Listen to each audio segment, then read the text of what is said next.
This is Optimal Living Daily Relationships, episode 169, How to Attract Quality Relationship Partners, Part 4, by Steve Pavlina of stevepavlina.com. And I'm Joss Marie, your very own host, right here on the Relationships edition of Optimal Living Daily. This is the show where Justin Mullock, the creator and producer of this show, hand selects posts from some of the best relationship blogs in the world, and then I have the honor of narrating them to you every Monday through Friday with permission from the authors. Today, I have part 4 of a 5-part post from Steve Pavlina, all about ways to attract quality relationship partners. So, if you're new here and would like to start this series from the beginning, make sure and start with Monday's episode, which features part 1. That's episode 166.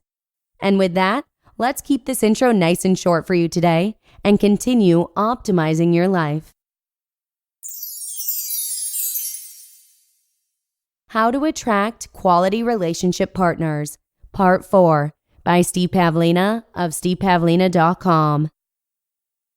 If the safe traditional methods don't work for you, go non-traditional. I love my solution to this otherwise challenging problem. I think it's beautiful because it has so many rippling benefits, not just for me, but for others as well. Look at this from a subjective reality perspective. This is your reality. You can do whatever you want here, and that includes getting up on a stage in front of a crowd and saying into the microphone the kinds of experiences, partners, and life you most want to enjoy. Is that cheating? Perhaps, but it works, and it's perfectly legal. If your minimalist solutions aren't working for you, try going maximalist for a while.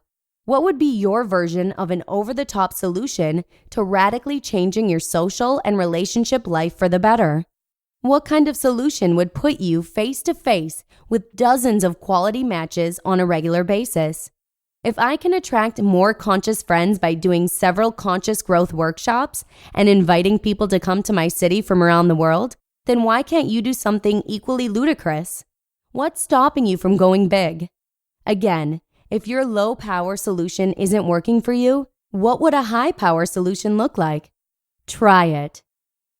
Understanding your desired partner. It's very helpful to deepen your understanding of your desired partner. Remember that this is a real human being, not a fictional character or an archetype. What would a potential partner like about you? What would she or he find attractive about you? When you give these qualities some thought, you may realize that you have to modify what you're asking for. This is where a number of limiting beliefs can come up. For example, I know that many single moms feel that it's harder for a man to find them attractive because they have kids. Well, in a way that's true. Some guys would prefer a woman without kids. But then, you can't be asking for that kind of man, nor should you try to deceive anyone about that.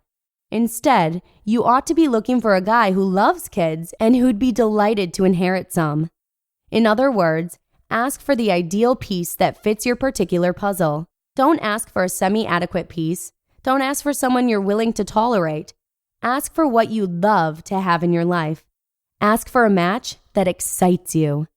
Then, consider what it is about you that would excite your potential partner. Imagine that your desired partner is simultaneously asking for someone just like you specifically. Can you accept that you could be someone else's ideal match, just as you are right now? If you can't accept that, then either you must release those limiting beliefs, or you must take action to transform yourself into a more attractive person. Both approaches work. For example, if you're overweight, then you can either include as part of your desires that you want a partner who finds overweight people attractive, and such people definitely exist. But if that seems too strange for you, or if you can't accept that, then you'll need to lose weight in order to feel deserving of such a partner. Alternatively, you can desire a partner who isn't concerned about weight, because other factors are much more important to him. But one way or the other, it's important to bridge the gap between who you are right now and who you believe you must be in order for your desired partner to find you attractive. If you perceive a gap, then that's an area where you're still resisting this desire. declining partial matches. A final suggestion, which goes back to improving your alignment with love, is to do your best to avoid settling for partial matches. This is one of the biggest traps when it comes to relationships. One quality I really love about Rochelle is that she's super affectionate. I can invite her to cuddle, kiss, make love, and so on, and she never declines. She loves connecting through touch and affection so much that it would be an alien concept for her to say no to that. Even if we're temporarily frustrated with each other for some reason, she still keeps the door open to connecting through touch, and she never closes that door. This kind of openness quickly melts away problems that may arise between us because we can mend any rough spots with a loving hug. Now, suppose some woman has many qualities I like, but she's not very affectionate. Perhaps she's had some abuse in her past and has a hard time trusting in that kind of connection with a man.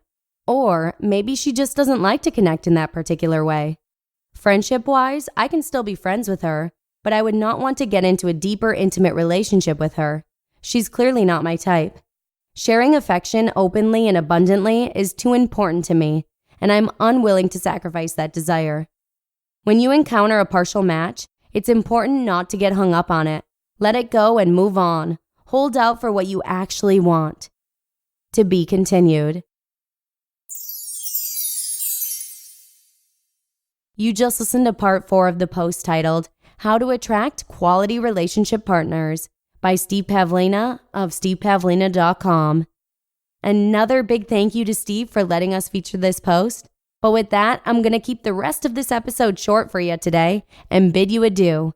Have a wonderful Thursday, and I look forward to seeing you again tomorrow for the 5th and final part of Steve's post, where your optimal life awaits. Hello, Life Optimizer. This is Justin Malik, creator and producer of this podcast, but also Optimal Living Daily, the show where I read to you from even more blogs covering finance, productivity, minimalism, personal development, and more from incredible bloggers like Derek Sivers, Zen Habits, Mark and Angel, The Minimalists, and all the ones you hear on this show too. So if you enjoyed today's episode and like taking amazing blogs on the go, come on over to Optimal Living Daily and subscribe to that one too. And together, we'll start optimizing your life. You've been listening to Optimal Living Daily. Be sure to hit the subscribe button to stay up to date on each new episode and head to oldpodcast.com. That's OLDpodcast.com for a free gift as well as more actionable tips and resources to help you maximize your potential. Thanks for joining us, and remember, your optimal life awaits.